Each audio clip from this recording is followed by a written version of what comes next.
Hare Krishna. In the process of Ashtanga Yoga, Yama, Niyama, Pranayama, Asana, Pratyahara, Dharana, Dhyana, Samadhi, the last three stages are the stages where Dharana, Dhyana and Samadhi. Dharana means to hold, Dhyana means to meditate, and Samadhi means to absorb. So in Dharana stage, one holds the holy name in the mind continuously by hearing it attentively. Dhruva Maharaj was given the mantra, Om Namo Bhagavate Vasudevaya. One can hold it continuously for 12 seconds. That's called Dharana. And Dhyana means focused meditation. Then for 144 seconds, one is able to hold the mantra and also focus on it and attentively hear it very well. And Samadhi means completely become absorbed in the hearing of the holy name, that you become oblivious to the external world completely. That is 12 into 12 into 12 seconds, totally 25 minutes, 28 seconds. Almost close to half an hour, you don't even know where you are. You forget the external world around you. You are able to chant the holy name and hear it completely and absorb like a sponge absorbed in water. But these three stages, although every one of us would be very eager to attain, these stages are not easily attained unless we do the first two stages called as Yama and Niyama. So Yama means restraint and Niyama means positive duties, spiritual duties, which are uplifting. So both these are very, very important because they are the foundation of Sattva Guna. If somebody wants to attain Sattva, Yama and Niyama are very important. So in the Ashtanga Yoga, the Yama is said as Ahimsa, Satya, Asteya, Brahmacharya, Parigraha, Yamaha, Shaucha, Santosha, Swadhyaya, Japa, Ishar, Pranidhana, Niyamaha. There are 10 items given, 5 plus 5. Non-violence, avowed truthfulness, and not stealing others' property or credit that is due for others, and celibacy, and non-accumulation of too many possessions. These are all restraint. And what are the positive duties? Shaucha, Santosha, Swadhyaya, Japa, Ishara, Pranidhana. Keeping body clean by bathing, mouth clean by brushing, speech clean by avoiding useless talk and rubbish word, and also keeping money clean by giving charity, keeping mind clean by chanting and all those things. And Santosha means contentment or satisfaction, free from greed.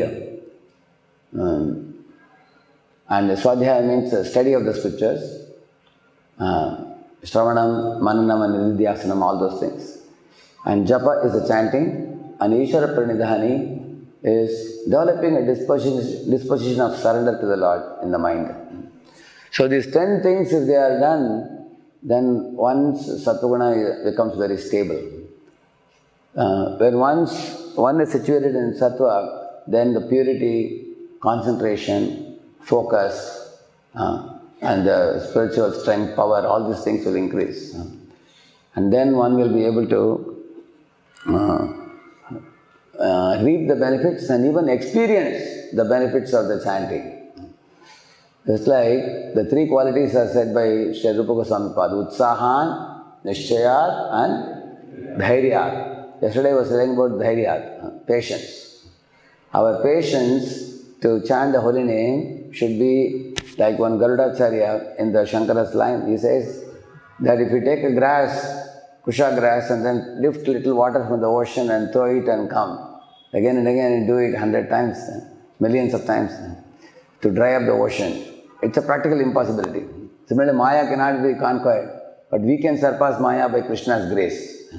That is possible. Maya will remain in this world. we will go back to Godhead. But our endeavor to make ourselves free from Maya and surrender to Krishna, that patient endeavor is very pleasing to Krishna. Just like the sparrow who lost her eggs in the ocean She was patiently trying to take little water in her beaks and empty the ocean. Seeing the endeavor of that little bird, Garuda took attention. And he came and commanded the ocean, "Hey, give back the eggs." And then the ocean gave back the eggs. Similarly, when we patiently chant the holy name, then when Krishna is pleased, he will send some great acharya like Prabhupada, like a Garuda. They will command Maya, "Give back Krishna consciousness of this jiva back." And we'll get our Krishna consciousness back. And then we can go back to Godhead. So we need patience. And we also need utsaha. One should be very enthusiastic. It's very easy to have Arambashvaratanam. You know what is Arambashvaratanam?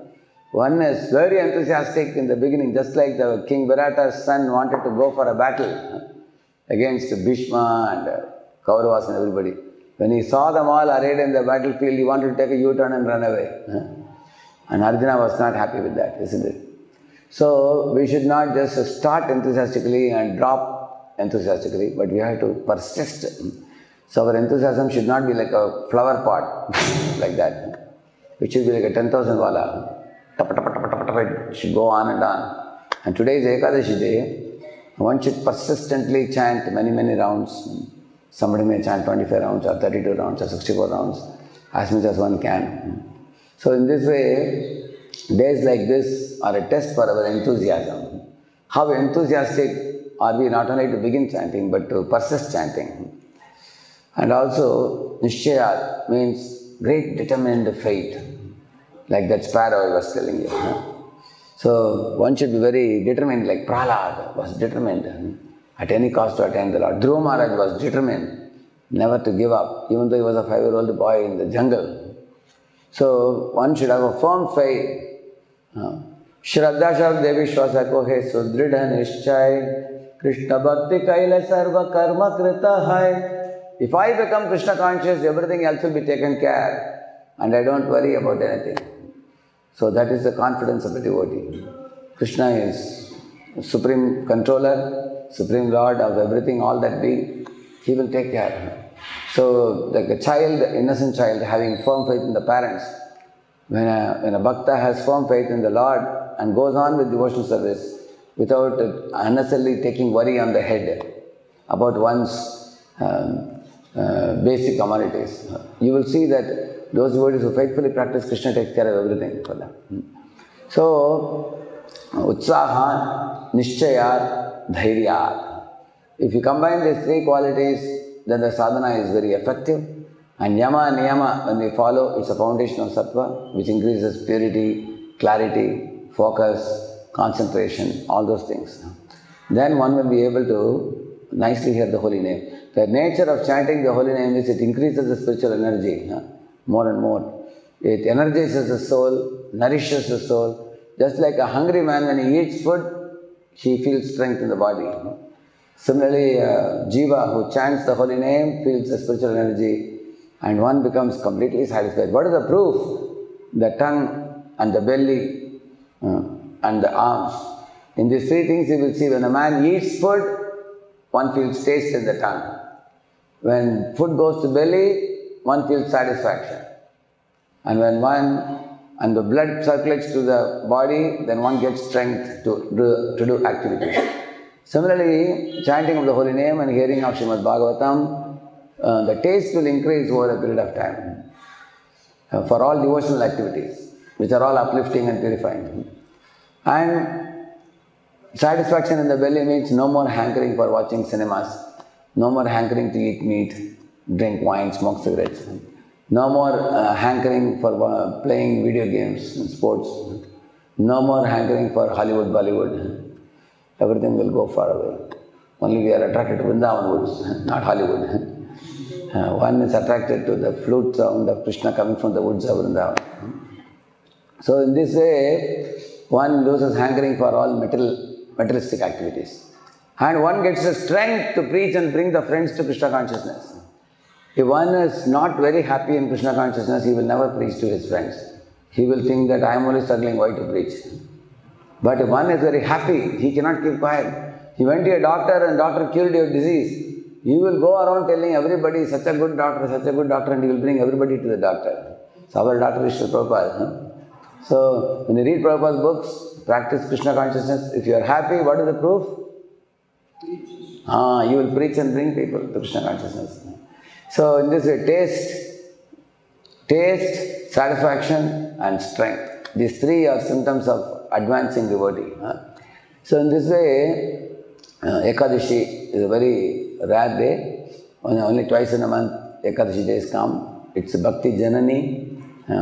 She produces Bhakti in the devotee who performs more and more devotional service on Ekadashi days.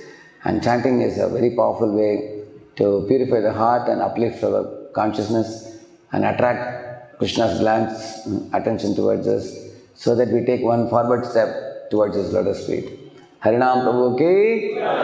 Let's offer our humble obeisances to all the Vaishnava devotees of the Lord who are just like the trees, ocean of mercy, full of compassion for the fallen conditioned souls.